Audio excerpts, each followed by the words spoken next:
Një prej pyetjeve të para e cilat bëhet është siguria në vend. Kur mysafirët vinë në Kosovë, nëse veç i kanë vizitu disa prej vendeve fqinje, zakonisht tek ato vendet fqinje kanë me u keq informu për sigurinë në Kosovë. Viti 2025 kemi përmbyll me rritje të numrit të turistëve. Një vizitor mesatarisht mbrana 24 orëve në Kosovë shpenzon rreth 150 euro. Ajo se çfarë i pëlqen turistave ose mysafirëve në Kosovë është pothuajse gjithçka. Domethënë duke fillu prej mënyrës së jetesës, prej kaosit, prej ushqimit edhe prej zhurmës domethënë të qyteteve të Kosovës, gjithçka ju duket shumë e bukur. Njëna prej arsyeve është se një pjesë e madhe domethënë e njerëzve që vinë në Kosovë kanë një farë paragjykimi ose kanë një farë keq informimi domethënë për asaj edhe thonë të drejtën edhe ata vetë nuk e dinë se çka me prit ose se me çka kanë me u ballafaqu në Kosovë. Mirë po, qysh ata domethënë në 100% të rasteve të gjithë mysafirët, cilët normal përcillen prej guidave lokale kanë me u kthy domethënë me përshtypjet më të mira. Një prej pyetjeve të para e cilat bëhet është siguria në vend. Pastaj domethënë është çështja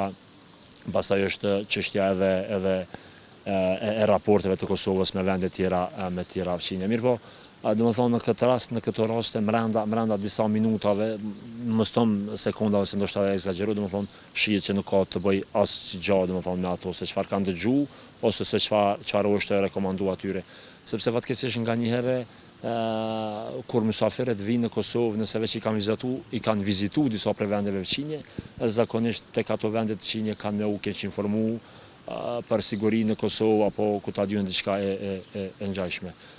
Tash është edhe shumë e thjeshtë për me bëu një farë demantimi të tillë, sepse në vitin 2000, domethënë në vitet e kaluara prej organizatave kredibile ndërkombëtare, Kosova është ranguar si njëra prej vendeve më të sigurta në botë. Kjo është një lajm pozitiv, ku ne po shohim që edhe viti 2025 kemi përmbyll me rritje të numrit të turistëve, por njëkohësisht edhe të gjithë muajt e vitit 2026 janë duke shënuar rritje. Nëse e kalkulojmë në vlerë buxhetore, atëherë një vizitor mesatarisht mbrana 24 orëve në Kosovë shpenzon rreth 150 euro. Nëse kalkulojmë numrin e vizitorëve të cilët vinë, atëherë industria e turizmit mund të themi që është një industri që ndikon në ekonominë e vendit dhe reflekton jashtëzakonisht shumë në buxhetin e Republikës Kosovës. Nëse krahasojmë të dhënat e Institutit Statistikor Kosovës për vitin 2025, kemi dikon rreth mbi 248 milion euro të hyra nga turistët e huaj të cilët e kanë vizituar Kosovës.